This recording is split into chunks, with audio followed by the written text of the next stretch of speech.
ذرا غور کیجئے، کیا کبھی ایسا ہوا کہ محنت بہت ہو مگر رزق میں برکت نہ ہو، اور کسی کی آمدن کم ہو مگر دل مطمئن ہو؟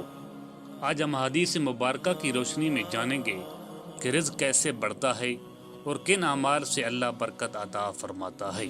حدیث نمبر 1، تقوی اور رزق۔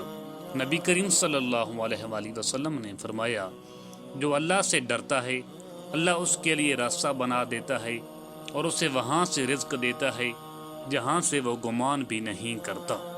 اس حدیث سے پتہ چلتا ہے کہ تقوی رزق کی کنجی ہے، اور حرام سے بچنا، سچ بولنا اور اللہ پر بھروسہ کرنا رزق میں اضافہ کرتا ہے۔ حدیث نمبر 2، صلہ رحمی سے رزق میں اضافہ۔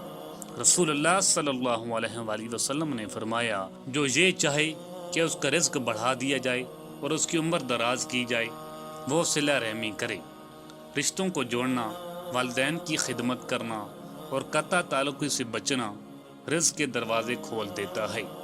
حدیث نمبر 3، استغفار اور رزق۔ نبی صلی اللہ علیہ وآلہ وسلم نے فرمایا، جو شخص استغفار کو لازم پکڑ لے اللہ اس کی ہر پریشانی سے نجات دے دیتا ہے اور اسے ایسی جگہ سے رزق عطا کرتا ہے جہاں سے وہ سوچ بھی نہیں سکتا۔ کثرت سے استغفار کرنا رزق کی تنگی کو آسانی میں بدل دیتا ہے۔ حدیث نمبر 4، رسول اللہ صلی اللہ علیہ وآلہ وسلم نے فرمایا، حلال کمائی اللہ کو سب سے زیادہ پسند ہے۔ جو رزق حلال ہو وہ تھوڑا بھی ہو تو اس میں سکون، برکت اور خوشی ہوتی ہے۔ یاد رکھیں، رزق صرف پیسے کا نام نہیں بلکہ سکون، صحت، اولاد اور دل کا اطمینان بھی رزق ہے۔